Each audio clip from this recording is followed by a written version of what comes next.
Bem, boa noite. Obrigado, boas-vindas. Aos que estão acostumados a ver o Rogério aqui, né? Ou pela Universidade Livre, ou presidindo a academia, eu devo dizer que ele me pediu e me deu a honra de estar aqui, ao lado da Luciana e dos amigos, das amigas, porque essa noite, nesse mesmo horário, ele tem um compromisso na entrega do prêmio Diogo de Vasconcelos, que ele restituiu, digamos, a realidade dos fatos quando estava na presidência do BDMG Cultural. Então, vamos, rapidamente, uma palavra sobre o programa Direito e Literatura. Eu vejo que muitas das pessoas que estão aqui já estão se acostumando a frequentar essa casa nessa faixa dos eventos, né? Nós temos esse programa de Direito e Literatura é uma das iniciativas mais fecundas dessa academia, que tem procurado cultivar coisas fecundas. Está aqui o professor Fernando, que outro dia nos presenteou com uma noite memorável, né, nesse mesmo programa. Boa noite. Olá, Luciana. Porque a gente vê coisas novas acontecendo, articulações muito ricas e, às vezes, até inusitadas, né? Os advogados aprendendo com a literatura iluminando caminhos que normalmente costumam ser muito formais, muito literais, etc. Então, é uma coisa muito rica. Hoje, a Luciana, que é professora e poeta, e é conhecida e reconhecida pelo seu talento, pelo seu trabalho, pela sua operosidade, pela qualidade do seu trabalho, vai nos falar sobre a escrevência de Conceição Evaristo nos Becos da Memória, uma abordagem de direito e literatura. Então, Conceição Evaristo, no romance Becos de Memória, ficcionaliza as memórias de sua infância e de sua adolescência vividas na favela do Penduraçaia de Belo Horizonte. A Conceição, como sabemos, é uma figura também assim, muito forte, que está presente na nossa vida.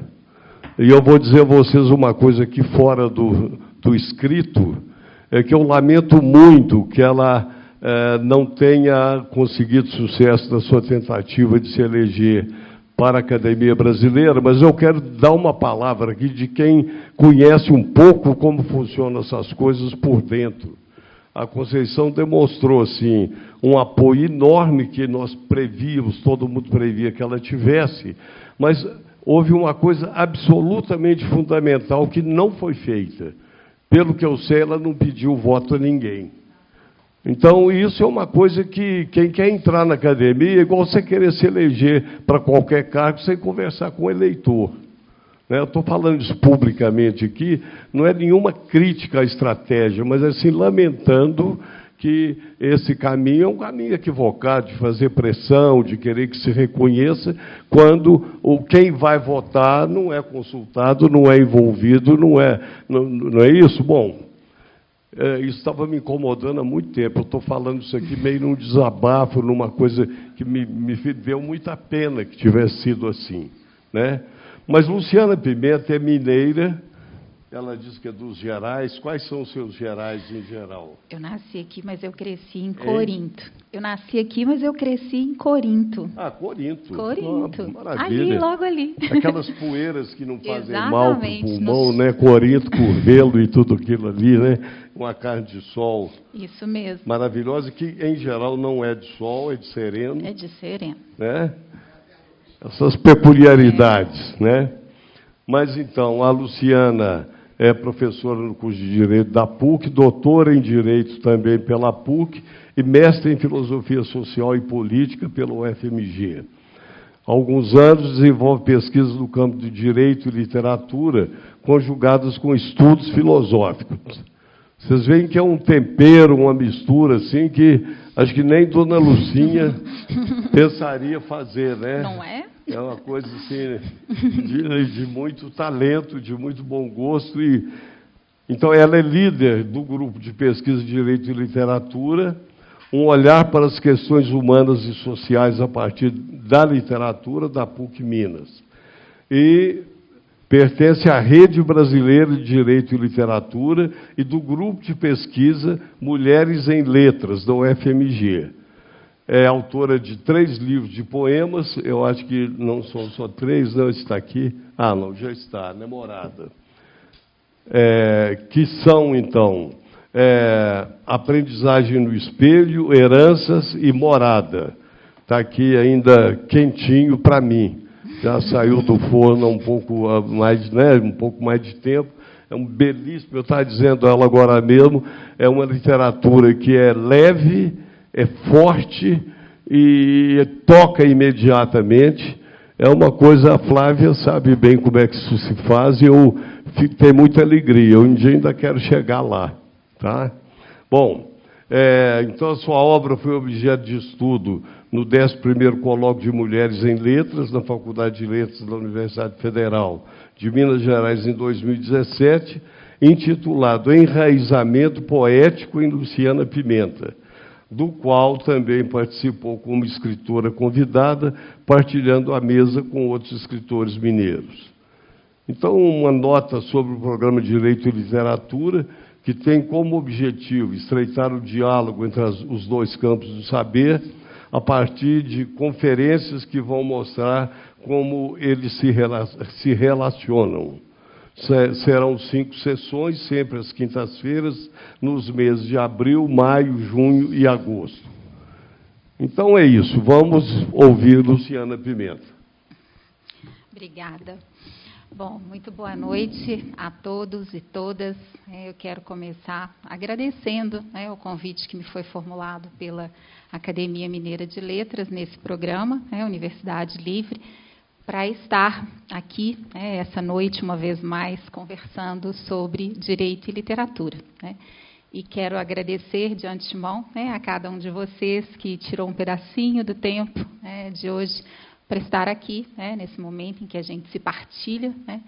E, assim, eu não quero e não vou citar a todos, mas tenho aqui amigos, alunos, alguns da PUC que não são alunos, mas estão lá pertinho, Fernando Armando, que lidera comigo esse grupo de pesquisa, Direito e Literatura, um olhar para as questões humanas e sociais a partir da literatura, é um grupo que a gente tem mantido bem ativo, lá na PUC, nossas pesquisas. Professora Constância, que é a líder do grupo Mulheres em Letras, professora Nazaré, que é a nossa representação da Letras lá da PUC, e a todos, com muito carinho, eu acolho para que a gente converse um pouquinho essa noite sobre as Memórias do Beco, de Conceição Evaristo. Essa obra, não sei se todos tiveram já a oportunidade de ler, é um texto brilhante, nós vamos falar um pouquinho disso. E quero, de antemão, antes que eu me esqueça ao final, registrar esse trabalho lindo, que é uma produção do grupo de pesquisa Mulheres em Letras, coordenado pela professora Constância, e é um trabalho maravilhoso, onde a gente tem estudos de altíssimo nível sobre essa escrevivência de Conceição Evaristo. A gente vai falar um pouquinho disso aqui também, tá bom? Bom, eu preparei um texto, vou alertar, eu tenho sempre falado a partir de textos, porque há 4 anos eu venho dialogando muito a minha experiência de vida e acadêmica com a obra do Jacques Derrida, com quem eu tenho um compromisso com a escrita também. Então, eu estou sempre falando a partir de textos, mas a gente, ao final, pode abrir para uma conversa, claro. Bom, corrigindo um possível começo inadequado à entrada nos becos da memória. Não sei o que ocorre a vocês, mas toda vez que escuto a palavra beco, penso no poema do Beco, de Manuel Bandeira. Aliás, além de escrever Poema do Beco, Bandeira escreveu Última Canção do Beco. Eu poderia, pois, começar desse lugar. Abrir essa palestra com Poema do Beco. Poderia? Não. Não poderia. Não posso. Se começasse com Poema do Beco, trairia de princípio e por princípio aquilo que minha própria fala pretende ser, a saber, uma abordagem atenta ao lugar de fala e aos becos da memória da escritora Conceição Evaristo. Afinal, o beco de um homem branco, historiador literário, não é o beco de uma mulher negra e sua origem na favela. Se ambos são becos, tristes becos, as dores de cada um são seguramente distintas. Se começasse com bandeira, continuaria a responder com um não à pergunta formulada no importante texto pós-colonialista de Spivak: pode o subalterno falar?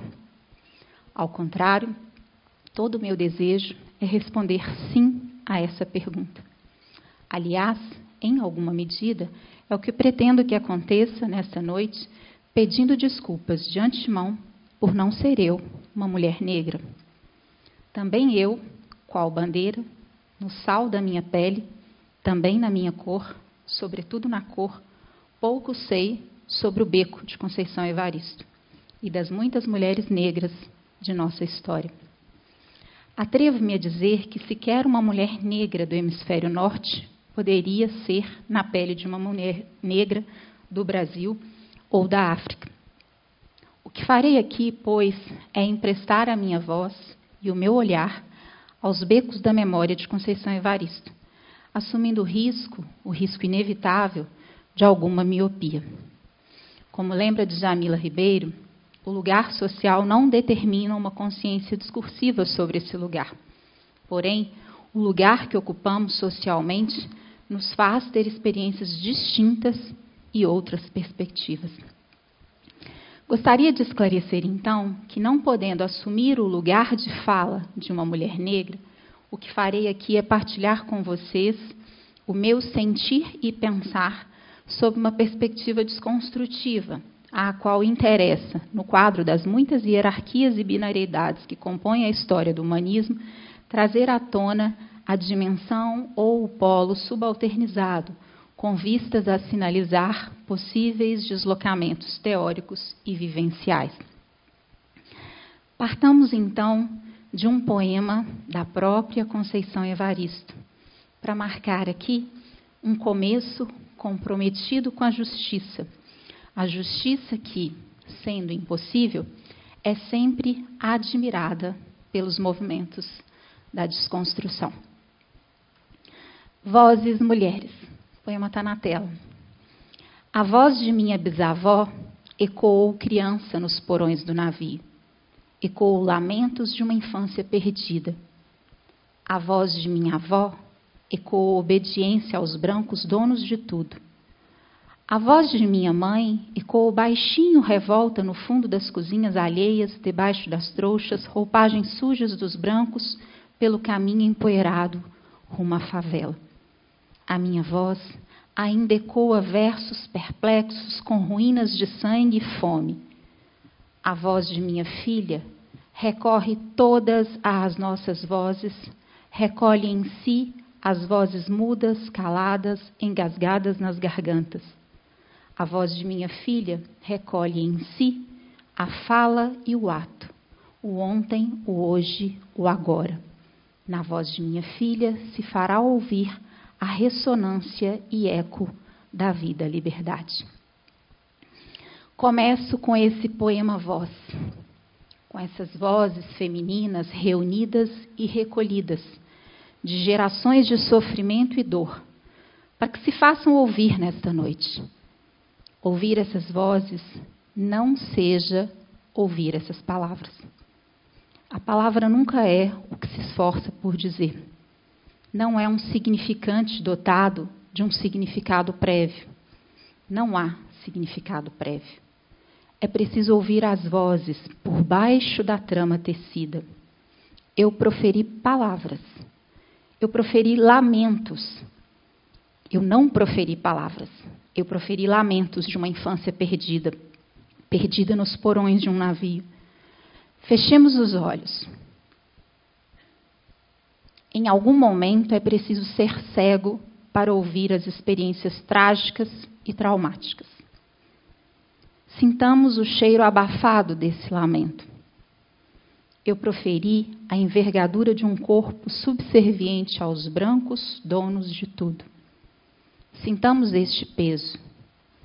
Eu proferi a voz baixa no fundo das cozinhas alheias e a roupa suja dos brancos no caminho empoeirado rumo à favela.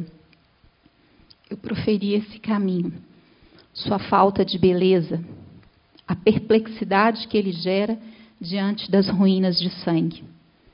Eu proferi ruínas, proferi sangue. Vocês ouviram a voz das ruínas e as piscinas de sangue? Eu proferi a fome. Como faz barulho a fome? Só não faz mais barulho que a mudez engasgada na garganta. Vocês ouviram o grito dessas vozes mudas? Desesperadas e angustiadas, divididas na tensão entre a dificuldade de dizer e a necessidade de falar. Vozes recolhidas na voz de uma menina em quem se concentram as vozes femininas de diversas gerações, para que ouvíssemos o eco da vida, liberdade. Esse é o nosso começo, o beco negro dessas vozes, a garganta abafada, a memória de muitas gerações comprimidas no espaço-tempo da vida, desejosas de liberdade. Comecemos. Tempo é templo, e toda história, em nome da liberdade, tem um pé no sagrado. Começando por uma autobiografia. Preciso começar apresentando aquela sobre quem falaremos essa noite. Mesmo que Conceição Evaristo já seja hoje uma escritora conhecida em diversos países do mundo, por integrar o movimento de diáspora africana nas Américas, dialogando diretamente sobre a literatura de autoria feminina e negra no cenário nacional e internacional, o que se dá paralelamente ao crescimento das pesquisas e publicações que abordam sua obra e análises comparativas que ressaltam entrelaçamentos diaspóricos. Eu poderia, pois, fazê-lo de diversas formas, mas quero adotar o caminho próprio, o mais umbilical à escrita de Conceição Evaristo, o caminho autobiográfico. No ano de 2009, Conceição Evaristo concedeu um depoimento ao primeiro colóquio das escritoras mineiras, produzido na Faculdade de Letras da UFMG. Falarei, então, a partir desse depoimento, que pode ser lido na íntegra no site da Literafro, o portal de literatura afro-brasileira da UFMG, fruto do trabalho do Grupo de Interinstitucional de Pesquisa Afrodescendências de Literatura Brasileira da Faculdade de Letras da UFMG. Não sou eu, pois, quem vos falarei, mas a própria Conceição Evaristo. A uns peço perdão de antemão por suprimir algumas partes do depoimento. Tudo nele é precioso, poético e dialoga com os becos da memória que já estamos a percorrer nesse eco de sua voz. A outros, peço perdão se considerarem que me estendo, mas nunca, numa era de tantos adiamentos, eu estaria segura de que vocês cuidarão de voltar lá no site e ler esse depoimento na íntegra. Conceição Evaristo, por Conceição Evaristo. Sou mineira, filha dessa cidade. Meu registro informa que nasci no dia 29 de novembro de 1946. Essa informação deve ter sido dada por minha mãe, Joana Josefina Evaristo, na hora de me registrar. Por isso acredito ser verdadeira. Mãe, hoje com os seus 85 anos, nunca foi mulher de mentir. Deduzo ainda que ela tenha ido sozinha fazer o meu registro, portando algum documento da Santa Casa de Misericórdia de Belo Horizonte. Uma espécie de notificação indicando o nascimento de um bebê do sexo feminino de cor parda, filho da senhora tal, que seria ela. Tive esse registro de nascimento comigo durante muito tempo. Impressionava-me desde pequena com essa cor parda. Como seria essa tonalidade que me pertencia? Eu não atinava qual seria. Sabia, sim, sempre soube que sou negra. Quanto a ela ir sozinha, ou melhor, solitária para o cartório, me registrar, é uma dedução minha, tirada de alguns fatos revelados à vida de meu pai. Aliás, de meu pai conheço pouco, pouquíssimo. Minha mãe se constituiu para mim algo como algo mais doce da minha infância. O que mais me importava era a sua felicidade. Um misto de desespero, culpa e impotência me assaltava quando eu percebi os sofrimentos dela. Minha mãe chorava muito. Hoje não, tenho uma velhice tranquila. Meu padrasto completou 86 anos e vive ao lado dela. Depois das 4 meninas, minha mãe teve mais 5 meninos, meus irmãos, filhos de meu padrasto. A ausência de um pai foi dirimida um pouco pela presença de meu padrasto, mas, sem dúvida alguma, o fato de eu ter tido 2 mães suavizou o vazio paterno que me rondava. Aos 7 anos, fui morar com a irmã mais velha de minha mãe, minha tia Maria Filomena da Silva. Ela era casada com Antônio João da Silva, o tio Totó, viúvo de outros 2 casamentos. Não tiveram filhos. Fui morar com eles para que minha mãe tivesse uma boca a menos para alimentar. Os 2 passavam por menos necessidades. Meu tio Totó era pedreiro e minha tia Lia, lavadeira como minha mãe. A oportunidade que eu tive para estudar surgiu muito da condição de vida um pouco melhor que eu desfrutava em casa dessa tia. As minhas irmãs enfrentavam dificuldades maiores. Mãe lavadeira, tia lavadeira e ainda eficientes em todos os ramos dos serviços domésticos. Cozinhar, arrumar, passar, cuidar de crianças. Também eu, desde menina, aprendi a arte de cuidar do corpo do outro. Aos 8 anos surgiu meu primeiro emprego doméstico. E ao longo do tempo, outros foram acontecendo. Minha passagem pelas casas das patroas foi alternada por outras atividades, como levar crianças vizinhas para a escola, já que eu levava os meus irmãos. O mesmo acontecia com os deveres de casa. Ao assistir os meninos de minha casa, eu estendia essa assistência às crianças da favela, o que me rendia também uns trocadinhos. Além disso, eu participava com minha mãe e tia da lavagem, do apanhar e do entregar trouxos de roupas nas casas das patroas. Troquei também horas de tarefas domésticas nas casas de professores por aulas particulares, por maior atenção na escola e principalmente pela possibilidade de ganhar livros, sempre didáticos, para mim, para as minhas irmãs e irmãos. Conseguir algum dinheiro com restos dos ricos, lixos depositados nos latões sobre os muros ou nas calçadas, foi um modo de sobrevivência, também experimentado por nós. E no final da década de 60, quando o Diário de Maria Carolina de Jesus, lançado em 58, rapidamente ressurgiu, causando comoção aos leitores das classes abastadas brasileiras, nós nos sentíamos como personagens dos relatos da autora. Como Carolina Maria de Jesus, nas ruas da cidade de São Paulo, nós conhecíamos, nas de Belo Horizonte, não só o cheiro e o sabor do lixo, mas ainda o prazer do rendimento que as sobras dos ricos podiam nos ofertar. Carentes de coisas básicas para o dia a dia, os excedentes de uns quase sempre construídos sobre a miséria dos outros, voltavam humilhantemente para as nossas mãos. Restos. Minha mãe leu e se identificou tanto com o quarto de despejo de Carolina que igualmente escreveu um diário, anos mais tarde. Guardo comigo esses escritos e tenho como provar em alguma pesquisa futura que a favelada de Canindé criou uma tradição literária. Outra favelada de Belo Horizonte seguiu o caminho de uma escrita inaugurada por Carolina e escreveu, também sob a forma de diário, a miséria do cotidiano enfrentado por ela. Geograficamente, no curso primário, experimentei o apartheid. O prédio era uma construção de 2 andares. No andar superior ficavam as classes dos mais adiantados, dos que recebiam medalhas, dos que não repetiam a série, dos que cantavam e dançavam nas festas e das meninas que coroavam Nossa Senhora. Ao terminar o primário, em 1958, ganhei meu primeiro prêmio de literatura, vencendo um concurso de redação que tinha o seguinte título: Por que me orgulho de ser brasileiro?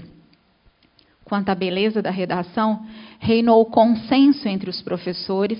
Quanto ao prêmio, houve discordâncias.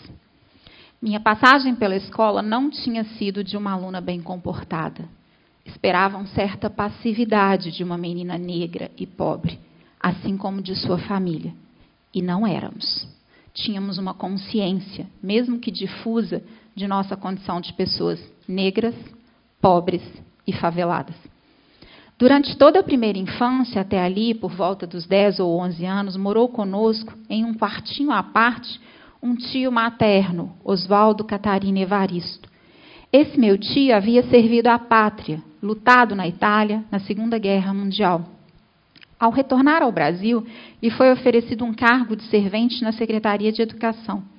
Ao longo dos anos, ele estudou, desenvolvendo seus dons de poeta, desenhista, artista plástico. E mais do que isso, foi sempre um consciente questionador da situação do negro brasileiro. Repito sempre que a ele devo as minhas primeiras lições de negritude. Ao terminar o primário, fiz um curso ginasial, cheio de interrupções. E a partir dos meus 17 anos, vivi intensamente discussões relativas à realidade social brasileira. Foi quando me inseri no movimento de Juventude Operária Católica, que com outros grupos católicos promovia reflexões que visavam comprometer a Igreja com uma realidade brasileira. Entretanto, as questões étnicas só entrariam objetivamente em minhas discussões na década de 70, quando parti para o Rio de Janeiro. Em 73, com a ajuda de amigos, imigrei para o Rio, antigo estado da Guanabara, depois de ter feito concurso naquele mesmo ano para professora primária.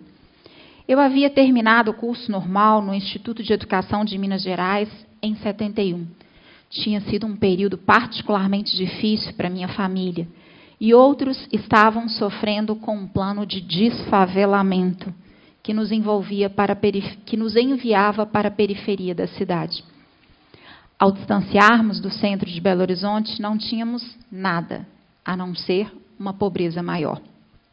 Então, com um diploma de professora nas mãos e sem qualquer possibilidade de dar aulas em Belo Horizonte, parti de Malicuia para o Rio de Janeiro.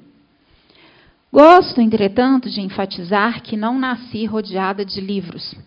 Do tempo e espaço, aprendi desde criança a colher palavras. Mamãe contava, minha tia contava, meu tio velhinho contava, os vizinhos e amigos contavam. Tudo era narrado, tudo era motivo de prosa e poesia. Afirmo sempre. Entretanto, ainda asseguro que o mundo da leitura, o da palavra escrita, também me foi apresentado no interior de minha família, que, embora constituída por pessoas, em sua maioria, apenas semi-analfabetas, todas eram seduzidas pela leitura e pela escrita. Tínhamos sempre em casa livros velhos, revistas, jornais. Lembro de nossos serões de leitura. Minha mãe ou minha tia a folhear conosco o material impresso e a traduzir as mensagens. E eu, na medida em que crescia e ganhava a competência de leitura, inverti os papéis. Passei a ler para todos. Na escola, eu adorava redações do tipo Onde Passei Minhas Férias, ou ainda Um Passeio na Fazenda do Tio, como também A Festa do Meu Aniversário. A limitação do espaço físico e a pobreza econômica em que vivíamos eram resolvidas por meio de uma ficção inocente. Único meio possível que me era apresentado para viver, os meus sonhos. Se naquela época eu não tinha nenhuma possibilidade concreta de romper o círculo de imposições que a vida nos oferecia, nada, porém, freava os meus desejos. Eu, menina, dona de uma tenaz esperança e de uma sabedoria precoce, reconhecia que a vida não poderia ser somente aquele pouco que nos era oferecido. Se muito de minha infância pobre, muito pobre, me doía, havia felicidades incontáveis também. As margaridas, as dálias e outras flores dos nossos pequenos jardins, As frutas nos pés a matar nossa fome, os bolinhos de comida que mamãe assava com as mãos e enfiava em nossas bocas, as bonecas de capim ou bruxas de pano que nasciam com nome e história de suas mãos, o céu, as nuvens, as estrelas, sinais do infinito que minha mãe e tia nos ensinaram a olhar e sentir. E desse assuntar a vida que me foi ensinado por elas, fiquei com essa mania de buscar a alma, o íntimo das coisas, de recolher os restos, os pedaços, os vestígios, pois creio que a escrita, pelo menos para mim, é esse pretensioso desejo de recuperar o vivido. A escrita pode eternizar o efêmero. Nesse sentido, o que minha memória escreveu em mim e sobre mim, mesmo que toda a paisagem externa tenha sofrido uma profunda transformação, as lembranças mesmo esfiapadas sobrevivem. E na tentativa de recompor esse tecido esgarçado ao longo do tempo, escrevo. Escrevo sabendo que estou perseguindo uma sombra, um vestígio, talvez. E como a memória é também vítima do esquecimento, invento. Inventei, confundi Ponciá Vicêncio nos becos de minha memória.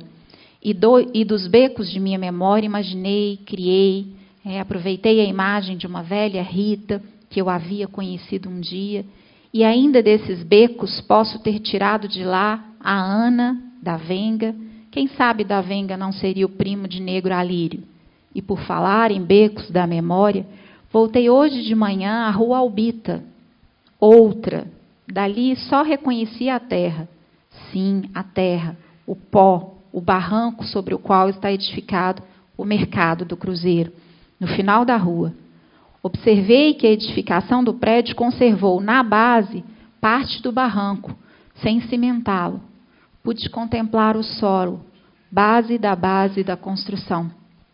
Em um ponto qualquer daquele espaço, literalmente está enterrado o meu umbigo. Sem que ninguém percebesse, alisei o chão, catei uns fragmentos. Tive um desejo louco de tocar com as minhas mãos à boca. Era ali que minha mãe desenhava o sol para chamá-lo à terra, quando o tempo estava encharcado de chuva e nossas latas vazias de alimento. Mas abaixo está a escultura de 2 homens. Eles estão com os braços abertos, meio suspensos, com gestos largos, insinuando que estão a caminhar em frente. Pensei, se eles derem uns poucos passos, chegarão à torneira pública, em que apanhávamos água e as lavadeiras, como minha mãe e tia desenvolviam seus trabalhos. Escrevo, deponho, um depoimento em que as imagens se confundem, um eu agora a puxar um eu menina pelas ruas de Belo Horizonte. E como a escrita e o viver se confundem, sigo eu nessa escrevivência a lembrar de algo que escrevi recentemente. O olho do sol batia sobre as roupas estendidas no varal e mãe sorria feliz. Gotículas de água aspergindo a minha vida menina balançavam ao vento. Pequenas lágrimas dos lençóis. Pedrinhas azuis, pedaços de anil, fiapos de nuvens, solitárias caídas no céu, eram encontradas ao redor das bacias e tinas das lavagens de roupas. Tudo me causava uma comoção maior. A poesia me visitava e eu nem sabia. Conceição Evaristo, Belo Horizonte, maio de 2019. Uma abordagem de direito e literatura.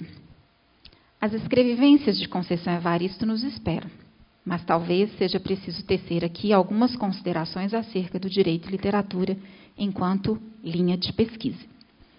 Quando o assunto é direito e literatura, é muito comum ouvir-se a voz do jurista belga François Hoche, que, reconhecendo a diversidade das abordagens, propôs o agrupamento em 3 correntes distintas dos estudos comumente classificados sob o nome geral de direito e literatura.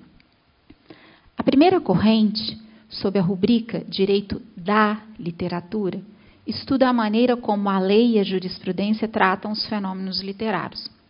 Fazendo aqui um parêntese, isso tem tudo a ver com o tema da palestra que teremos aqui, né, dia 1º de julho, na ML, né, com o Hildebrando Pontes, né, sobre literatura e direitos autorais. A segunda linha, direito como literatura, aborda o discurso jurídico com métodos de análise literária. E a terceira, direito na literatura, debruça-se sobre a maneira como a literatura trata questões de poder subjacentes à ordem jurídica. Atentos às possíveis abordagens de direito e literatura, fica claro que Becos da Memória pode ser discutido, segundo a classificação de Hoste, a partir das 3 perspectivas. Vejamos. Becos da Memória e o direito da literatura. Examinando a primeira corrente, direito da literatura, que estuda a maneira como a lei e a jurisprudência tratam os fenômenos jurídicos, entendo que precisamos discutir o direito poder de tudo dizer do ponto de vista do negro. O direito poder do subalterno, de figurar como autor, como personagem, como quem tem o direito de se colocar no espaço-tempo de uma sociedade e agir discursivamente. O que implica, em relação a Becos da Memória, em reconhecer o direito à própria memória, o direito de assumir a autoria de suas próprias memórias. Ouçamos Maria Nova, a protagonista do romance de Evaristo. Abro aspas. A menina crescia violentamente por dentro. Era magra e esguia, seus ossinhos no ombro começavam a furar o vestido tão gasto. Maria Nova estava sendo forjada a ferro e fogo. A vida não brincava com ela, e nem ela brincava com a vida. Ela tão nova e já vivia mesmo. Muita coisa, nada ainda talvez tivesse definido. Sabia, porém, que aquela dor toda não era só sua. Era impossível carregar anos e anos tudo aquilo sobre os seus ombros. Sabia de vidas acontecendo em silêncio. Sabia que era preciso pôr tudo para fora. Porém, como?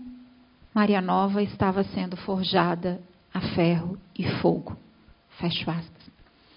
Esse pôr para fora passa exatamente pelo direito de escrever. Escrever com sangue negro. Escrever a memória e a vida de uma descendência negra. Vale dizer, o direito a uma literatura afro-brasileira. Por que um conceito de literatura afro-brasileira? Por que precisamos falar de uma tal literatura? Qual a especificidade dessa literatura? E por que essa especificidade importa? O que significa o direito a uma literatura afro-brasileira? Segundo Eduardo de Assis Duarte, um dos maiores estudiosos da literatura afro-brasileira, a emergência do século XXI está marcada por um momento rico em realizações e descobertas no campo da literatura afro-brasileira, o que tem propiciado a ampliação de seu corpus, na prosa, na poesia, paralelamente ao debate acadêmico-científico dessa produção literária. Isso se deve, segundo Eduardo, abro aspas, à ampliação da chamada classe média negra, com um número crescente de profissionais com formação superior, buscando lugar no mercado de trabalho e no universo do consumo. E, por outro lado, a instituição de mecanismos como a Lei 10.639, bem como as de ações afirmativas, vem contribuindo para a construção de um ambiente favorável a uma presença mais significativa das artes marcadas pelo pertencimento étnico afrodescendente. Fecho aspas. Atento a esse momento, Eduardo considera oportuna a construção de operadores teóricos que possam contribuir para a ampliação de uma reflexão crítica em torno daquilo que pretendemos considerar como uma literatura afro-brasileira. Abro aspas. É inegável que a afro-brasilidade, aplicada à produção literária enquanto requisito de autoria e marca de origem, configura-se como um perturbador suplemento de sentido aposto ao conceito de literatura brasileira, sobretudo aquele que se coloca como ramo da portuguesa. Mas tão relevante quanto o sujeito da enunciação próprio, em que o eu lírico ou o eu narrado se autoproclama negro ou afrodescendente, é o ponto de vista adotado. Fecho aspas. Desse modo, tão relevante quanto ou mais que a explicitação da origem autoral, é o lugar a partir do qual o autor expressa sua visão de mundo, onde se tem uma formulação mais elástica, capaz de abarcar um sujeito étnico. Mais do que isso, como mostra Eduardo, essa literatura se distingue por um somatório de elementos que são tomados como identificadores, a saber, uma voz autoral, afrodescendente, explícita ou não no discurso, temas afro-brasileiros, construções linguísticas marcadas por uma afro-brasilidade de tom, ritmo, sintaxe, sentido, um projeto de transitividade discursiva, explícito ou não, com vistas ao universo recepcional, mas, sobretudo, um ponto de vista ou um lugar de enunciação política e culturalmente identificado à afrodescendência como fim e começo. Uma abordagem de Becos da Memória precisa passar, pois, por esse direito, o direito de suplementar a literatura brasileira, como uma literatura afro-brasileira. O direito a um lugar de enunciação que respondesse com um sim, em alto e bom tom, à pergunta formulada por Spivak. Pode o subalterno falar? O cenário, entretanto, ainda é muito ruim. No texto Entre Silêncios e Estereótipos, Relações Raciais na Literatura Brasileira Contemporânea, Regina Dalgasten mostra, a partir de pesquisa realizada com um corpus de 258 romances de autores brasileiros, publicados entre 1990 e 2004, pelas 3 maiores editoras do país, que a personagem do romance brasileiro é branca. Aliás, em 56,6% dos romances publicados entre 1990 e 2004, não há nenhuma personagem não branca. E em apenas 1,6% não há nenhuma personagem branca. Além de reduzida a presença negra e mestiça entre as personagens, é ainda menor quando são focados os protagonistas, e em especial os narradores. Abro aspas. Há, em primeiro lugar, a quase ausência do negro em nossa literatura. Refiro-me às personagens, mas a situação é ainda mais grave em relação aos escritores. Quando os negros são representados, costumam aparecer em posição secundária no texto. Não são protagonistas, muito menos narradores, e em situação subalterna na trama, restringindo-se a algumas posições estereotipadas, como a de bandido, prostituta e doméstica, por exemplo. Uma abordagem de Becos da Memória sob o viés do direito da literatura precisa, portanto, ressaltar a importância e o significado de uma literatura afro-brasileira. Como bem lembrou a professora Maria Nazaré Soares Fonseca, que está ali, no também pós-fácil dessa obra, Becos da Memória, abro aspas, as memórias subterrâneas que constroem um trabalho de subversão, mesmo delegadas ao silêncio, podem provocar, ao aflorarem, intensos ruídos na transmissão oficial dos fatos ou na forma como o social é construído, a partir do represamento da experiência de pessoas que ocupam lugares periféricos no plano arquitetônico dos grandes centros. Fecho aspas. Vamos aos becos da memória, no direito como literatura. Eu vou ser mais rápida aqui, porque, em boa medida, o que fizemos ao ouvir o depoimento de Conceição Evaristo, já perpassa toda essa abordagem. O depoimento de Evaristo é um testemunho. E aí eu vou considerar isso aqui. Em relação ao direito como literatura, penso que a importância das chamadas escritas de vida, como o que acontece em Becos da Memória, se colocam para o direito como lugares de testemunho. Um testemunho sobre o qual nos demoramos, por exemplo, na apresentação de Conceição Evaristo, por ela mesma. Cabe lembrar aqui as palavras de Conceição Evaristo na abertura do texto de Becos da Memória, que este foi seu primeiro experimento de construir um texto ficcional, confundindo escrita e vida, ou melhor dizendo, escrita e vivência. Uma forma, então, de escrevivência. Abro aspas.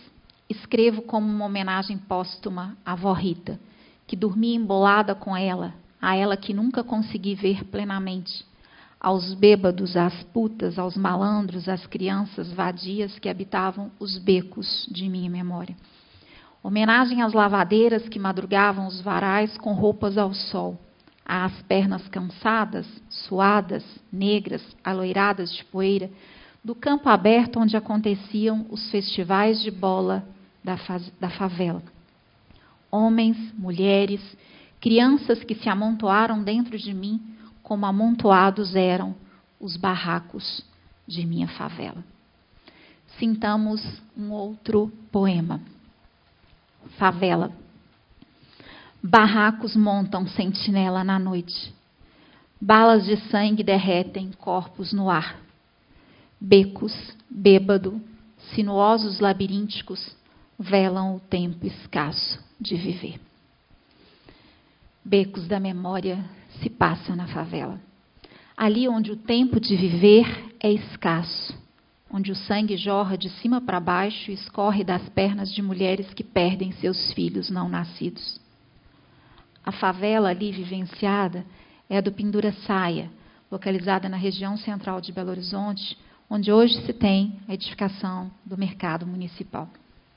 O desfavelamento narrado ocorreu nos idos de 71, sob o pano de fundo da Constituição de 67, idos que foram e não foram.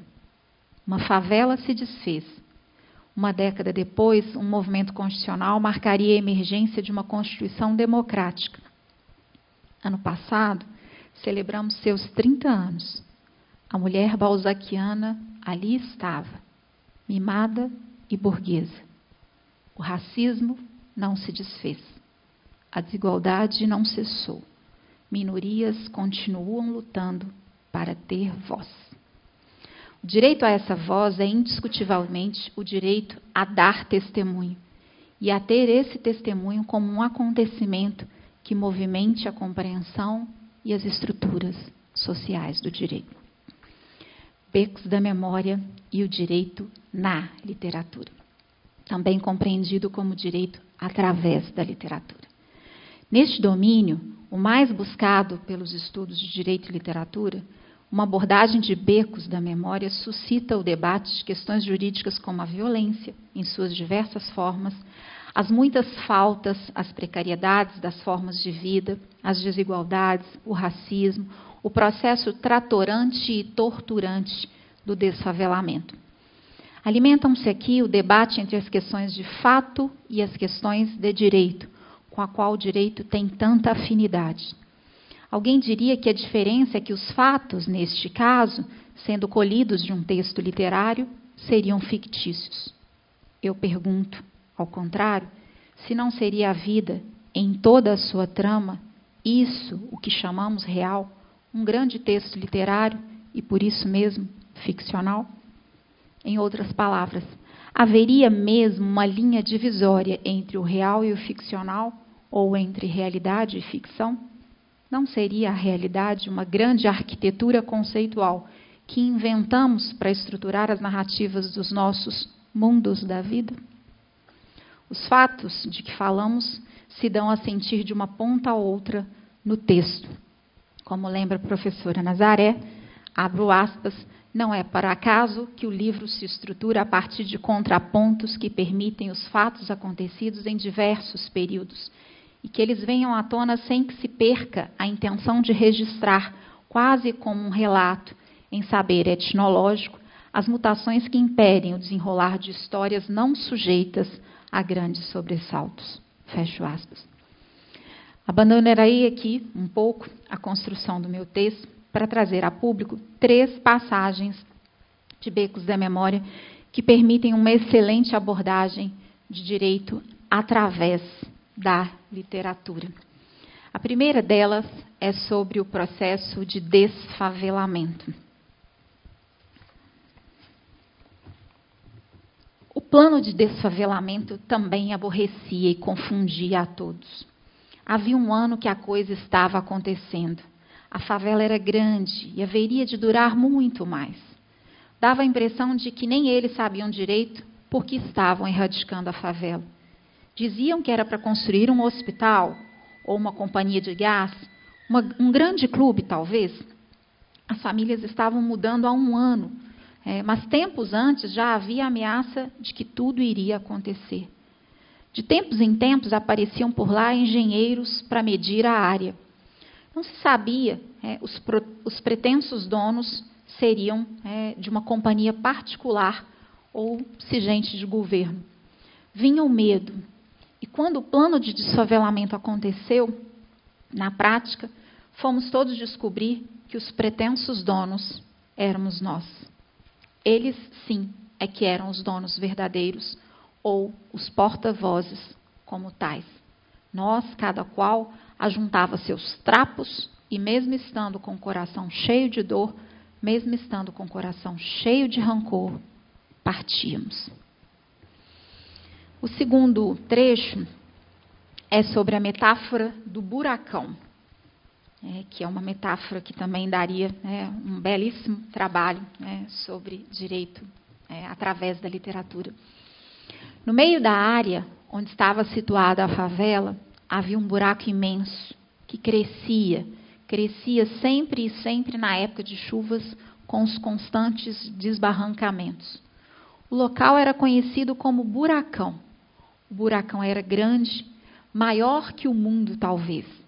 Ali caíam bêbados e crianças distraídas. Mortes não havia, mas pescoços, pernas, braços quebrados, isso sim. Quando uma criança sumia na favela, se a sua casa fosse nas adjacências daquele mundão esburacado, ou se tivesse ido por algum mandato ali por perto, viam-se rostos e ouvidos assustados na beira do buracão, atentos a qualquer som ou gemido de grandes que das profundezas viessem. Os homens mais jovens e sãos subiam e desciam com facilidade, desciam à cata do desaparecido. Os moradores mais próximos enchiam o buracão de lixo. O buracão foi um dos últimos, senão o último local da favela a desaparecer. O buracão desafiava o mundo. E a terceira passagem, que eu sinto como a mais significativa delas, é uma passagem sobre a história, a nossa história. Na semana anterior, Maria Nova foi para a escola naquela manhã com má vontade, a rondar-lhe o corpo e a mente. Cada vez que tinha que se ausentar da favela, o medo, o susto, a dor agarravam-lhe intensamente. Era como se fosse sair e, ao voltar, não encontrasse mais ninguém naquele território exprimido.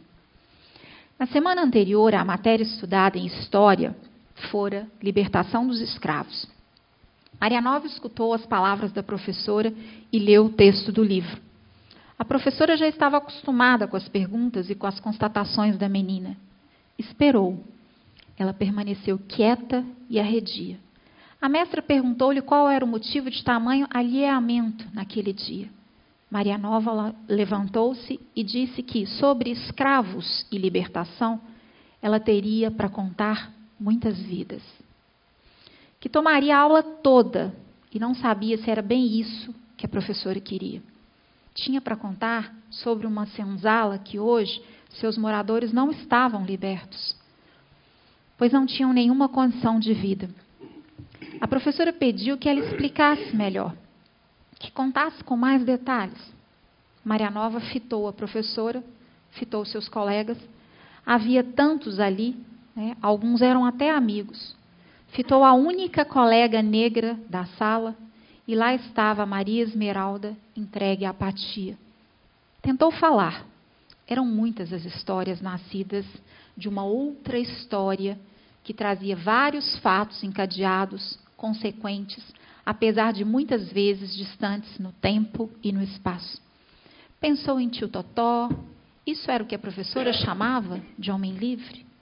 Pensou em Maria Velha, na história da avó dela, pensou no próprio avô, o louco do Luizão da Serra, pensou em Nega Tuinha, em Filó Gozênia, em Ditinha, pensou em Vó Rita, na outra, em Bondade, pensou nas crianças da favela, poucas, pouquíssimas, podia-se contar nos dedos as que chegavam à 4ª série primária.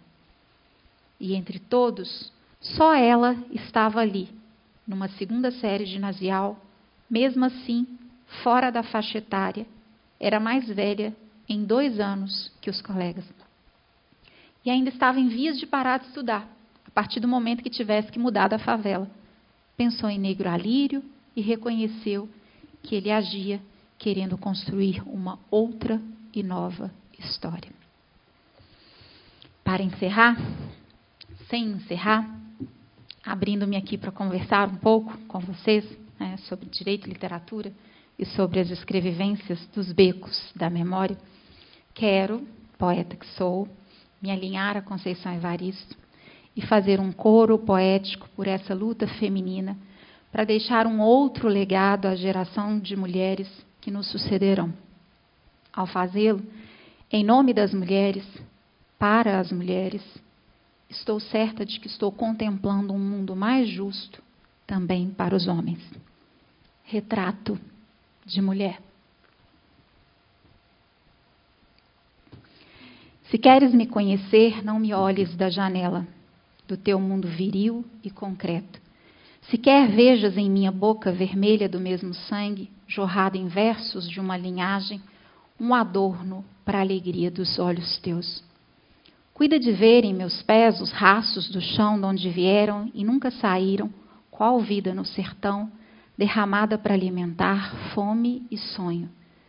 Mire em minhas mãos o revolver da terra árida, irrigando com a face um canto que refunde as raízes dessa árvore milenar que clama expansão, arrebento e voo. Se queres me conhecer, sente rasgar o céu essa Ave Maria que não prece, nem ponto cruz, palavra invertida, desde sempre fêmea, nomeando o pecado e a culpa a libertar. Sentes, se queres me sentir, deslocar duramente, com suor e dor, o tronco que abrigará a sombra, onde gozarão mulheres de outras gerações. Muitíssimo obrigada por me ouvir.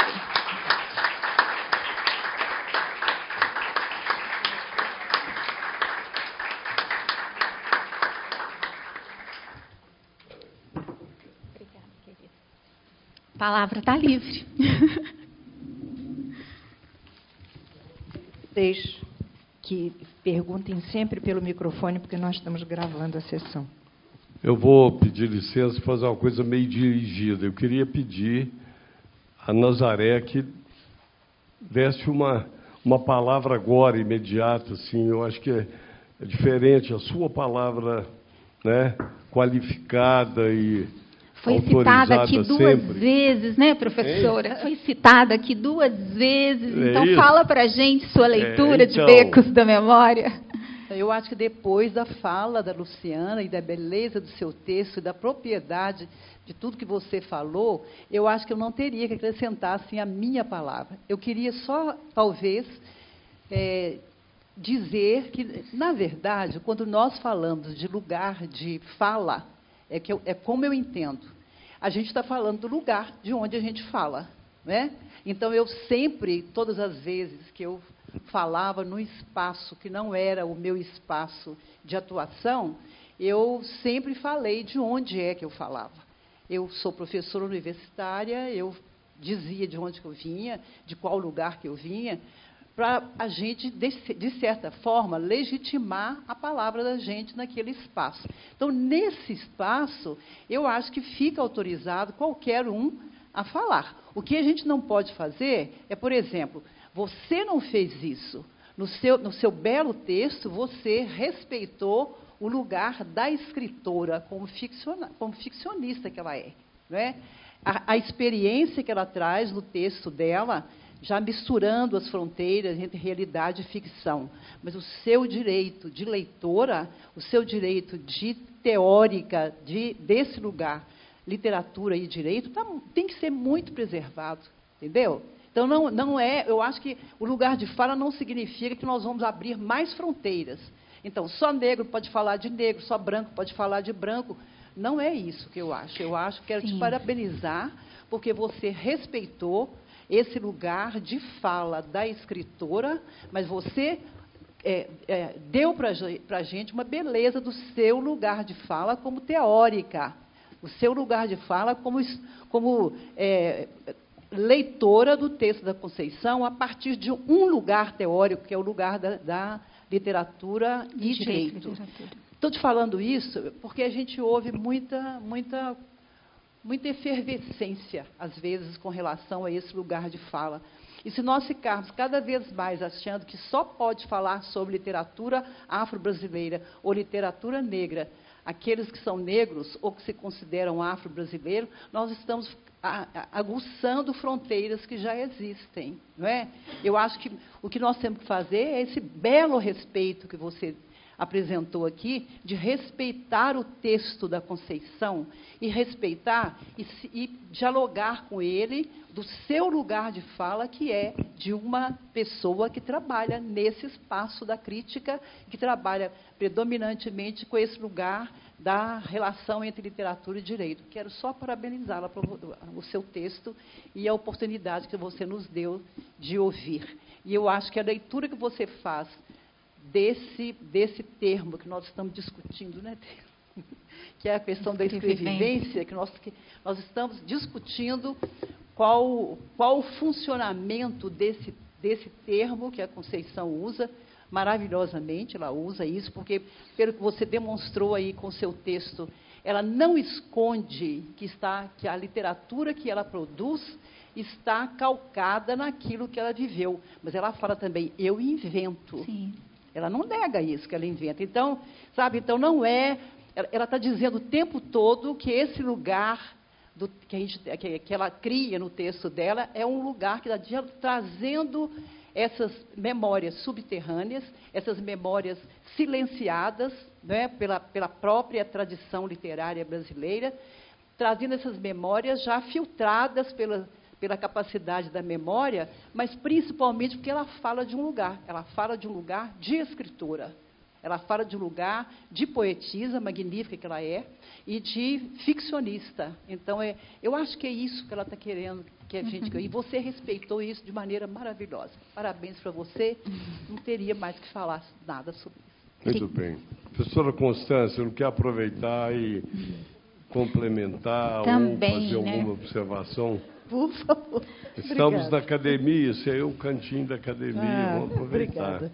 Não só, completando só o que Nazaré falou, concordo plenamente com a bela palestra da Luciana, foi muito feliz, muito arguta nas suas observações, na sua leitura do beco da memória, o beco das memórias. Queria só observar que a escrevivência é o estabelecimento de um pacto entre o viver e o escrever, né? É estabelecido esse pacto, é o que Conceição faz, é o que você menciona, você observou muito bem, foi muito feliz a seleção dos trechos que você leu, e porque mostra exatamente isso, é a vivência e escrever essa vivência, escrevivência, como ela chama. É isso. E agora, eu acho que não custa lembrar que esse gesto, ou esse ato, essa estratégia de escrever a partir da vivência, os escritores, as escritoras, talvez em especial, sempre começaram por aí, de escrever a partir da sua dor, falar da sua emoção, do seu sentimento. O grande mérito de Conceição foi dar nome a essa estratégia. Né? Essa estratégia está na literatura de sempre, desde sempre. Sempre vemos, não só na literatura, nas artes. Né? Na arte, em geral, a gente vê as artistas falando, escrevem, ou, desculpem, que desenham, que pintam, que a partir do seu sentimento, das suas emoções. Então, escrevivência é uma nova. A novidade é Conceição ter estabelecido, nomeado, né, criado um conceito, digamos assim. É isso, ótimo. Parabéns, gostei muito. Eu queria falar rapidinho aqui, né, sobre as palavras de ambas. Né. Primeiro, professora Nazaré, obrigada, né, e pelas considerações sobre a minha fala, né, e por esse cuidado de me autorizar, né, a estar dizendo. Mas eu queria também registrar que fiz aquele comentário inicial, né, em relação, pedindo perdão por não ser uma mulher negra, porque a minha fala é uma fala muito afetada, né, no sentido, ela é uma fala sempre muito afetiva, né, e sempre uma fala muito sensível. Então, há diversas passagens onde eu não estou olhando as questões, né, eu estou sentindo-as, e nesses momentos onde eu as estou sentindo, eu não me considero autorizada a pensar que as esteja sentindo como Conceição ou qualquer mulher negra as tenha sentido. Ou seja, na verdade, digamos assim, uma espécie de... É uma trama, né? Na verdade, a minha escrita está autorizada, né, a dizê-lo, indiscutivelmente, mas eu nunca escrevo neutramente, nunca escrevo com distância, e isso é da minha própria escrita e do que eu acredito como, né, digamos, uma escrita cabível, né, enquanto... Aliás, né, aqui também vale uma confissão poética, né, ou poeta da minha parte, que, em boa medida, para além dos temas digamos assim, da desconstrução, que me interessam muito no trabalho da Conceição, né, em relação a gente trazer à evidência todo esse polo subalternizado e termos que promover os deslocamentos, ou seja, como eu estou sempre muito no rastro do Derrida, pensando esse duplo movimento, né, da desconstrução. O Derrida diz que nós temos que inverter os polos, no sentido de trazer à tona o polo, né, subalternizado e promovermos, né, os deslocamentos. Então, assim, para além disso, a minha afinidade com Conceição é mesmo, né, da ordem da escrevivência, porque a minha escrita também é uma escrita escrevivente. Então, há uma espécie, né, de, digamos assim, de coincidência desses lugares, como também escrita poética, o que me aproxima muito, né, dela. E aí, nesse sentido, eu sei que eu não estou autorizada a sentir o que ela sente, eu estou autorizada a dizer do que ela, né, diz sentir, né.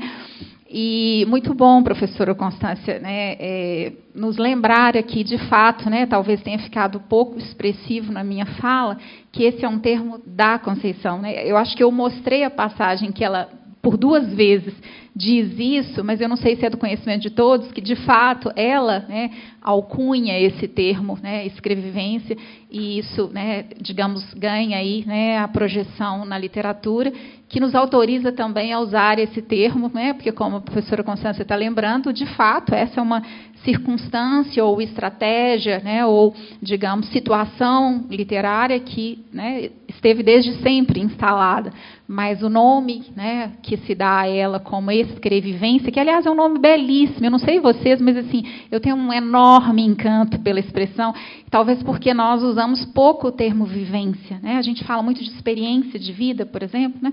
Eu estudei pouquíssimo alemão, pouquíssimo, na época que eu fazia o mestrado em filosofia, mas o suficiente para lembrar e para discutir que os alemães usam muito esse termo Erlebnis, que é vivência, e que eles colocam uma espécie de preponderância dessa situação de vivenciar a essa de, digamos assim, de chamar uma experiência de enquanto bagagem, né? Isso tem todo sentido, né? Então, as escrevivências, né?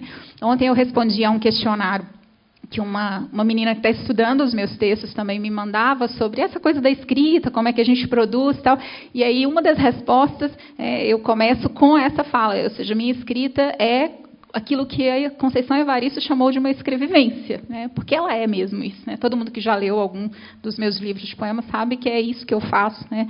É isso que eu sei fazer, né, enquanto poesia. Boa noite. Eu quero parabenizar essa brilhante palestra que você discorreu sobre a Conceição Evaristo. Eu não sabia da grandeza do sofrimento dela. Estou sabendo hoje, pois eu não sabia. E foi tão brilhante que eu digo o seguinte: quando para mim, o beco que você fala, e aqueles que você fala, para mim, é um grito de liberdade. É um grito de liberdade. Ela é fantástica. E você também. Muito obrigado. Obrigada.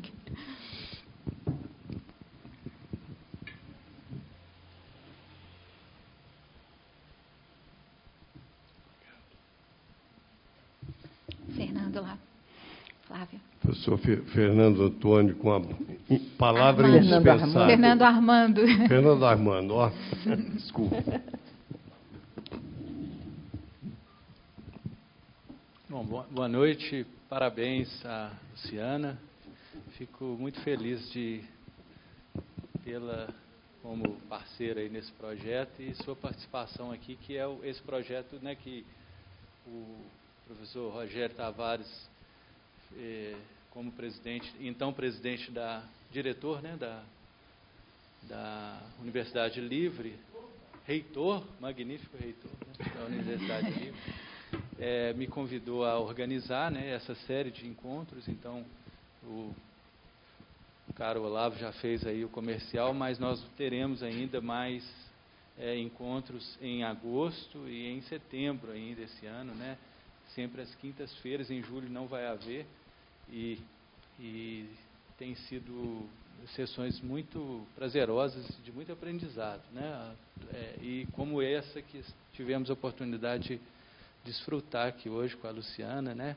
Que nos brinda aí com seus diversos conhecimentos e sua sensibilidade. E eu fico muito feliz de ter presente aqui a professora Nazaré, né, e professoras da área de letras, e falar sobre esse tema, que é um tema que eu confesso, a Luciana sabe disso, eu já partilhei com ela algumas dessas minhas dúvidas, me desperta alguns questionamentos, sabe? E a fala da professora Nazaré, que hoje até me desanuvia quanto a algumas dúvidas que eu tenho sobre o tom que, às vezes, essa questão do lugar da fala ganha no contexto nacional, sabe?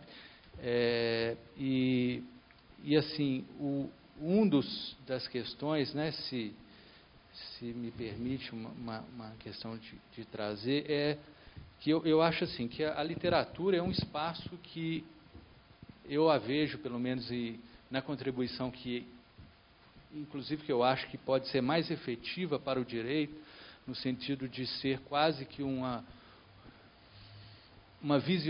visionária de mudanças, né, de porvir e de nos retirar, às vezes, de amarras institucionais ou normativas que momentaneamente partilhamos. Eu acredito que essa capacidade vem, muitas vezes, da imaginação literária, que é atrelada aos inícios, né, da literatura ocidental, né, com Cervantes, com Rabelais, com Shakespeare. Né? E a Luciana gosta muito de Cervantes, e eu também. E em Cervantes, a meu ver, uma das questões mais pungentes em Dom Quixote é uma das questões que mais me atormenta quando se fala em lugar de fala. Porque, na minha humilde leitura de Quixote, Quixote tem 3 grandes questões, né? Tem muitas, mas as que mais me dizem. Primeira, a identidade, o que faz um ser humano ser ele mesmo. Alonso Quijano e Dom Quixote de la Mancha, né? Ele está todo o tempo julgando o que é ser, né? O que é, inclusive lá quando ele morre, no final, quem morre? Né? Quem é Dom Quixote? Né? Um fidalgo de um lugarejo na Espanha, né? Que um lugarejo, o Borges diz que seria, né? Ele diz que seria como, aqui em contexto de Minas, seria um lugar, um lugar muito pobre, né? La Mancha seria um lugar pobríssimo. Talvez o próprio Cordesburgo eu acho que pior, né? Talvez do Guimarães Rosa, né? Alguns rincões do Nordeste mineiro, Sim. né? Então, mas o que é? Ele é um fidalgo, ele fala a partir de um lugar de fidalguia, né? Como nós vamos ver a fala dele, né? E ele próprio, né, que foi um escritor que foi militar, lutou em guerras, quer dizer, qual que é o lugar de fala de Cervantes, né? O que faz uma pessoa ser ela mesma, né? Esse, ao meu ver, é uma grande questão. E aí, quando você traz isso de uma forma, às vezes, que eu vejo no discurso muito simplificadora, aí eu falo a partir do lugar de uma função que eu ocupo, mas ou de uma sexualidade que eu assumo, ou de uma cor que eu tenho. Quer dizer, me parece, às vezes, uma simplificação demasiada, sabe? E assim, me incomoda um pouco de estar, talvez, castrando algo que a literatura tem de extremamente rico, né? Que é exatamente nós podemos ampliar essa dimensão tão objetificadora que é a linguagem jurídica, que sim, que lida muito bem com essas categorias, muitas vezes simplificadoras, né, e objetificadas, de dizer é isso e aquilo, o lugar é esse, não aquele, você senta ali, não aqui.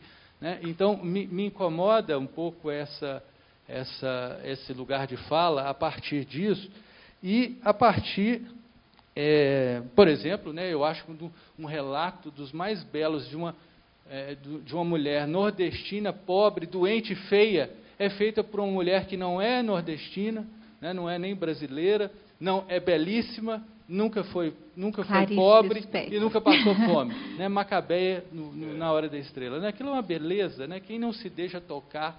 E quem vai dizer que Clarice não tem, por ser bonita, europeia, branca e culta, não tem o direito de falar por Macabeia. Né? Isso me incomoda bastante.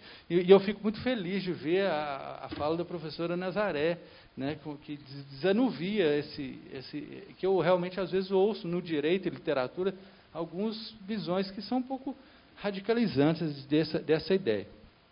E eu aí trago uma pergunta, né, a partir dessa que eu formulo. Só o que você falou, já tenho muitas coisas para dizer. Mas é uma já pergunta, tem um monte de coisa. É uma pergunta que eu acho que a gente reflete. Porque se as pontes entre ficção e realidade não podem ser afirmadas de uma forma tão estanque, como é que nós podemos tentar legitimar um discurso ficcional a partir de uma conformação que nós pressupomos na suposta realidade? Bom, vamos lá. Eu e Fernando já tivemos a oportunidade de conversar algumas vezes, né, sobre esses dramas conceituais, né, essas amarras, que a gente, né, lida com eles, pensando, discutindo. E, indiscutivelmente, essa questão do lugar de fala é um problema, né, para o nosso enfrentamento. Eu não vou começar por ele, não. Vou começar por uma coisa, quando você faz a associação da literatura com a ficcionalidade e com o que isso, digamos, alimenta em termos de porvir, pensando aqui com Derrida que esse porvir, né, supostamente, está ligado ao aberto e não ao futuro. Eu fiz uma descoberta esse semestre, numa das obras do Derrida que a gente estudou, o Espectros de Marx, que me deixou extremamente feliz, porque, para além do porvir não ser futuro, que é um equívoco, digamos assim, né, na compreensão, que seria, né, na compreensão da coisa, em Espectros de Marx, Derrida fala do porvir do passado. E aí, eu achei isso genial, porque ele mostra como que isso que chamamos de porvir, na verdade, instala toda essa dimensão dos rastros, né, nos quais nós caminhamos. Por que eu estou falando disso? Porque me parece que o tema-problema do lugar de fala em relação à literatura acaba sendo e revolvendo essas literaturas que não por um fator isolado, mas por isso que o Eduardo aqui está chamando de um conjunto de apontamentos ou estruturas, definem questões relativas a lugares de fala. Então, assim, não é toda a literatura que esbarra nesse problema, mas algumas esbarrarão. Por quê? Exatamente porque, em algum momento, nós não estamos falando simplesmente da produção ficcional de alguma coisa que se lança a um porvir aberto, por exemplo, que não guarda grandes preocupações com um rastro passado, mas, em outros casos, do tipo, por exemplo, uma literatura afro-brasileira, né, uma literatura de negros, esse é um problema. Por quê? Porque é uma questão de memória. E aí, eu, branca, não posso falar desse lugar de quem não viveu nos porões desses navios. Percebe? Então, assim, o caso não se coloca como se Clarice Lispector pudesse ou não pudesse criar Macabeia enquanto personagem ficcional. Se a gente disser que não pode, acabamos com a literatura, de fato, né? A morte da literatura. A questão é, quando a escrita não é puramente ficcional, ou quando ela se confessa uma escrevivência, quando ela invoca no seu fazer um lugar de memória que dialoga com uma história que, digamos assim, precisa ser conhecida e relida, a partir de outros lugares, o lugar de fala passa a ser crucial. Por quê? Porque as pessoas que conhecem essa história, que precisa ser conhecida, precisam dizer, precisam falar, precisam ser ouvidas, ou nós vamos continuar ouvindo só as pessoas que, historicamente, contaram essa história ou essa versão. Então, assim, o problema do lugar de fala não é um problema que, me parece, toca toda a literatura, assim, no sentido de desfazer a legitimidade de escrever um texto puramente ficcional. Mas toda a literatura que se diz uma escrevivência ou uma escrita de vida, escrita de si, os termos assim, do inglês, as traduções que fazemos dele vão variar, mas toda essa literatura já indaga um problema sobre esses lugares. Então, me parece... eu também não tenho uma resposta assim... Eu nem gosto de respostas acabadas, tá, gente? Vamos combinar que, assim, estou aqui pensando muito em voz alta sobre o que penso em relação a essas coisas. Mas eu acho que essas produções é que, de fato, revolvem alguma discussão sobre isso. Me parece que não tem nenhum problema a gente pensar que Clarice tenha criado aquela personagem, ficcionalmente falando. Me parece que isso seria problemático se ela se colocasse numa escrita que pretende dizer aquele lugar como um lugar de vivência. E ela não fez isso. Macabeia não é essa personagem, a Hora da Estrela não é isso. Então, assim, acho que a gente precisa pensar em quais lugares tem algum sentido. Com todo o alerta que a professora Nazaré disse, de que não estamos nos deslegitimando a dizer sobre os temas, mas estamos tentando... a própria questão da literatura afro-brasileira, eu a comecei a pensar de um outro lugar, que é a literatura feminina. Eu escrevi um pequeno textinho lá para o nosso colóquio de Mulheres em Letras sobre literatura feminina. Aliás, o texto se chama O Fim da Literatura Feminina, porque aí eu brinco um pouco com essas noções de telos, finalidade, e de fim no sentido de encerramento, dizendo assim, existe algum sentido numa literatura feminina? Que é a mesma pergunta que a gente faria sobre a literatura afrodescendente, ou seja, se estamos empobrecendo a literatura ao criar esses recortes, ou se estamos, na verdade, trazendo à tona um lugar de fala que foi sufocado historicamente. Então, a resposta de uma série de escritoras, e eu acho que a própria Clarice talvez responda nesse conjunto e nesse rol de mulheres, vai mostrar para a gente que elas nunca falaram de um lugar idêntico ao lugar masculino. O enfrentamento com as questões editoriais, o valor dos preços dos livros, uma série de questões da ordem da literatura que são questões que dão um sentido a uma literatura feminina. E eu termino esse textinho, um textinho de 3 laudas, muito pequenininho, dizendo exatamente que, quiçá, o dia em que a gente não precise falar de literatura feminina, quiçá o dia em que a gente não precise ter uma literatura afro-brasileira. Mas, enquanto esses movimentos estão em acontecência, eles estão se dando, nós precisamos desses movimentos como forma de trazer à tona, de evidenciar subalternidades, de evidenciar o que está à margem, de trazer para o centro. Veja bem, seguramente Don Quixote, Cervantes não enfrenta esse problema, ele não é um pensador, ele não é um autor de margem, não é um escritor da margem. Aliás, Cervantes, Don Quixote é, depois da Bíblia, o livro mais lido no mundo, segundo boa parte aí das pesquisas. Então, a gente não está falando desse tipo de problema. Bom, mas aí vem a sua pergunta, Você viu que eu não entrei nem nessa pergunta, Só o começo. Eu falei que da primeira parte que você falou, tinha um monte de coisa para falar. E aí a pergunta que revolve essa coisa de a gente não ter condições... Bom, eu disse isso aqui, e eu penso isso. A gente não tem uma linha muito bem tracejada, né, entre realidade e ficção. Né? Eu realmente tenho essa compreensão, e essa compreensão ela nem me vem da literatura. Sabe de onde ela me vem? Né? Quando a professora Nazaré disse que a gente deve dizer de onde a gente fala, ela me vem da filosofia. Né? O professor Olavo disse aqui, né, da minha formação. Toda vez que eu entro em sala de aula na filosofia do direito, que é a que eu leciono, eu tento dizer para os alunos assim, como eu entendo a filosofia. E eu digo que eu entendo a filosofia a partir dessa noção de uma arquitetura conceitual. Né? Uma arquitetura que, em sendo conceitual, dá todo o suporte à arquitetura das nossas instituições. Né? E aí, se eu penso que isso é uma construção arquitetônica, uma arquitetura, eu penso isso como uma montagem, eu penso isso como uma invenção. Né? Nós inventamos esse mundo, né? E o sustentamos como tal. Então, quando eu penso, né, a ideia, então, não me parece que dá para chamar isso de real no sentido indiscutível da palavra. Né? E penso, eu falo que pensar assim me dá tanta esperança, gente, me dá tanta esperança. Por isso que eu trabalho com direito de literatura, não é por outro motivo.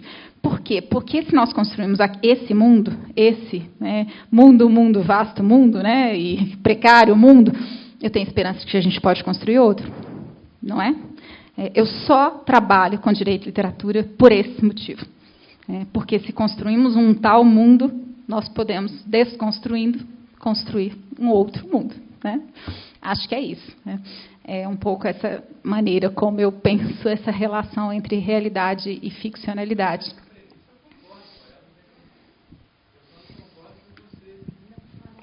Fala aí, então, Fernando. Eu concordo integralmente com você. Inclusive, tem alguns alunos meus aqui que sabem que eu partilho.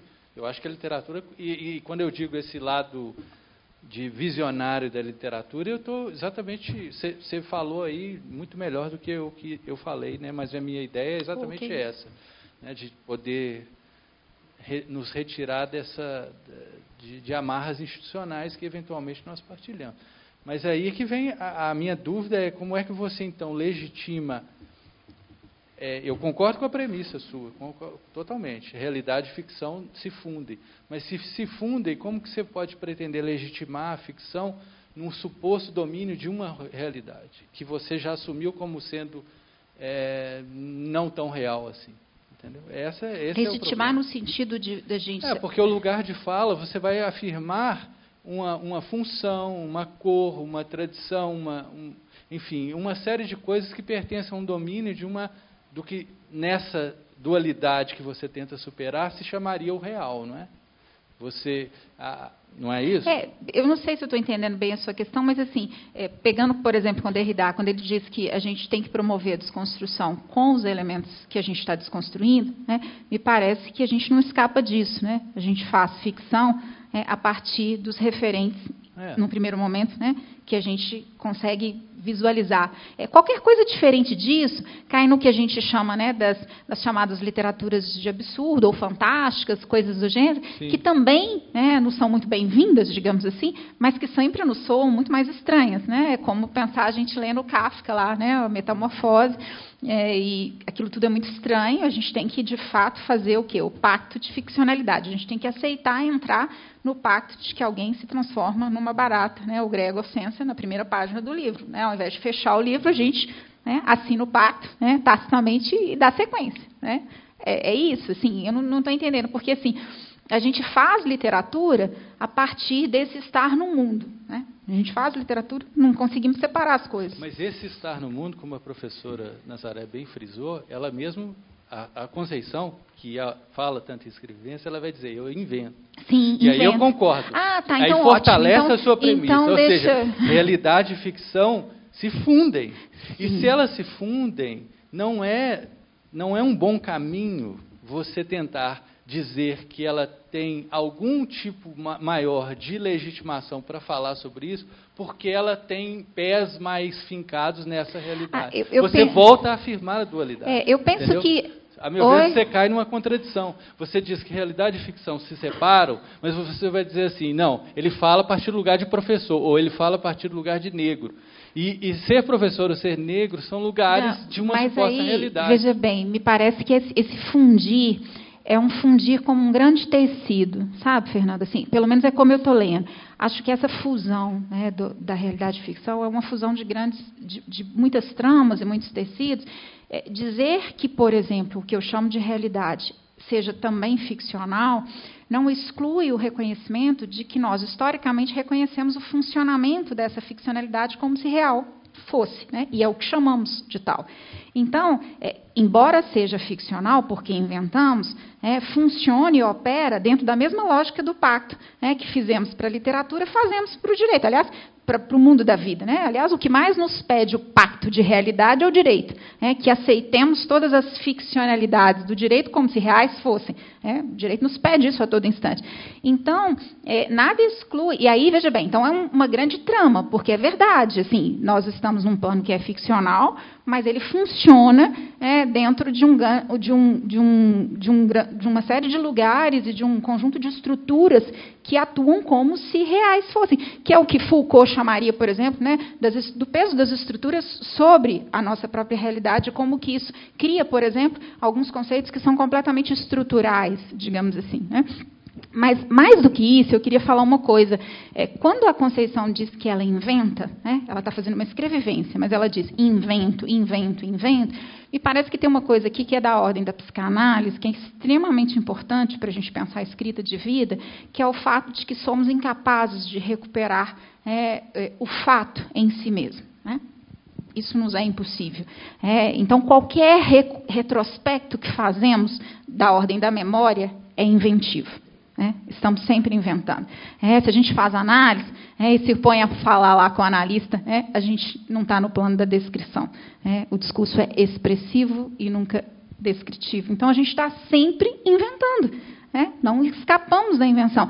Qualquer escrita de vida não é descritiva, é inventiva. Por quê? Porque não temos nenhuma condição de traduzir a memória. A gente inventa a memória. É isso. Assim, eu acho que isso cerca um pouquinho aí os problemas. Isso dá um seminário. Seminários. O título das obras do Lacan é Seminário 1, Seminário 2, Seminário 3. Aliás, eu estou estudando psicanálise, sabia? Tenho lido, vou fazer aqui uma confissão para vocês, né? O meu interesse de ponta agora é a psicanálise. Tenho lido Freud e Lacan, porque realmente, por causa da desconstrução. Na verdade, eu estou no rastro de Derrida lendo psicanálise. É isso. Flávio, onde é que nós vamos agora?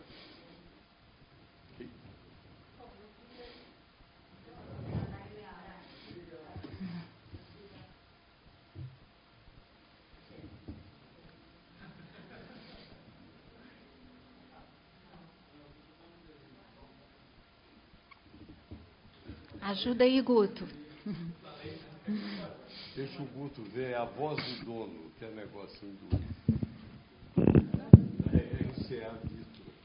Não, eu só lembrei aqui que há tempos atrás a professora Constância nos trouxe a Maria Firmina, Sim. que era uma outra mulher negra do século XIX, a primeira escritora que a gente tem notícia negra, mulher, produzindo literatura. E que distância, né, entre Úrsula e Conceição e o Beco da Memória e os Becos da Memória. Quer dizer, a Maria Firmina não se colocou no lugar de fala vamos dizer assim, de toda a condição dela, embora ela fosse professora, né? Mas eu fiquei lembrando assim, que distância a gente tem, não só na história, mas na condição de fala que a Conceição assumiu quando ela escreveu Becos da Memória. Porque, evidentemente, a Maria Firmina não tirou Úrsula do nada. Claro. Ela tem que ter tirado das vivências dela. E que distância existe entre as vivências, as escrevivências da Maria Firmina e as escrevivências da Conceição. Então, eu fiquei lembrando aqui daquela palestra maravilhosa que a Constância nos deu e ficando feliz até com a distância que a gente conseguiu percorrer. E como uma mulher aparentemente na mesma condição de limitações da Maria Firmina, não a proximidade com a escravidão, mas uma condição de pobreza escravizante. E ela vai muito mais longe, né? Assim, enfim, absorvendo tudo que a história nos trouxe. Muito todo bom, o percurso Flávia. da história. Muito bom ser, assim, a gente está encerrando, né? A gente praticamente então encerrar, não sei se alguém mais vai falar, lembrando Maria Firmina, né? Porque é uma outra querida, né? Assim, da nossa história. O Eduardo tem pesquisado, né, Constância, e me parece que estamos trabalhando com a ideia de que ela seja não só a primeira escritora brasileira negra, né, mas a primeira escritora americana, né, e considerado aí, né, todas as Américas, né, Norte e Sul, né, e Centro. Então, também, né, para quem não leu ainda Becos da Memória, fica, né, um livrinho indicado. Para quem não leu Maria Firmina, né, vamos também à belíssima edição, né, que o Eduardo trabalhou nela, prefaciou e organizou, né, saiu pela editora da PUC, inclusive, num livro belíssimo, Úrsula, né, que tem toda uma trajetória da Maria Firmina, tem toda uma biografia, né, um livro belíssimo, que fica também recomendado. Né. Obrigada por lembrar, né, Maria Firmina entre nós. Né. Podemos encerrar. A ala mais jovem quer se manifestar? Eu queria só registrar aqui que a Fran tem minha pupila, né? Está no mestrado fazendo um estudo sobre testemunho, né? E muito da nossa construção assim, né, em diálogo, né, orientando do Fernando, né? Eu estou aqui só fazendo uma coorientação do trabalho dela, mas tem toda uma história nossa pregressa a essa, né? Formalmente falando, né, Fernando? Mas é porque tem todo um laço de vida anterior a isso, né? A Fran, uma daquelas alunas que passou, né, pelas experiências de extensão. E aí, quando eu falo disso, é porque assim, isso está muito vivo aqui quando a gente fez extensão em escolas públicas de Ribeirão das Neves e periferia de Contagem, e a gente viveu coisas desse tipo, né, assim, de encontrar com pessoas nesses buracões. Nosso primeiro dia de extensão, um aluno perguntou para a gente o que a gente estava fazendo lá naquele fim de mundo e qual era a crença que a gente tinha de que a gente podia fazer a menor diferença na vida daquelas pessoas. Né, assim, e a nossa resposta para esse menino foi exatamente de que não éramos nós, mas de que a gente acreditava que a literatura podia fazer alguma coisa, né, por eles, exatamente dentro dessa perspectiva do sonho. Né? Eu não queria dar spoiler, mas a última cena do livro passa por um sonho, né, e o sonho aqui tem todo um sentido realmente, né, diferente, assim, acho que tem todo um sentido de vida mesmo, a gente sonhar. E a literatura nos permite isso, né? A literatura cria esse campo do sonho assim, de uma maneira maravilhosa. Né? Então, eu queria registrar essa questão, porque, no final das contas, esse estudo que está se dando agora no mestrado dela, em torno do testemunho, tem tudo a ver com uma série de discussões que a gente vem fazendo, né, há anos, aí, uns 4 anos, em torno desses lugares, esse ezinho aí do direito e literatura. Isso tem um universo para falar desse e. Né? Quais são as possibilidades dessa relação, que não pode ser uma relação de submissão, o direito não pode se apropriar da literatura no sentido de subalternizá-la, e um monte de coisas. A gente vem construindo discussões, e, de repente, né, tem lá um mestrado acontecendo em torno do testemunho, que é um tema tão caro para o direito, né, assim, e no qual ele depende essencialmente da literatura. Né? Muito bem.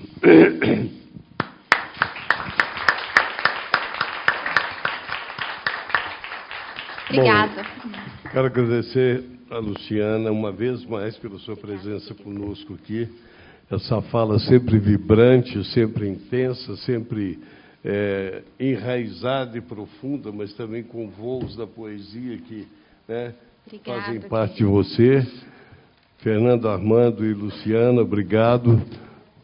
Professoras Constância e Nazaré, obrigado. Agora, eu quero dizer aos estudantes que, terminado esse ciclo, Fernando, vamos criar uma outra vertente, porque a academia precisa, né, dos rostos jovens, né, da energia jovem. Né? Primeiro ano, segundo ano, vamos fazer até doutorado aqui. Isso. Né? Ciclos. Hein? Ciclos. Isso, ciclo. Né? Obrigado, então, Obrigada, a casa querido. de vocês. Apropriem-se dela, por favor. Boa Obrigada, noite. querido. Obrigado. Muito bom.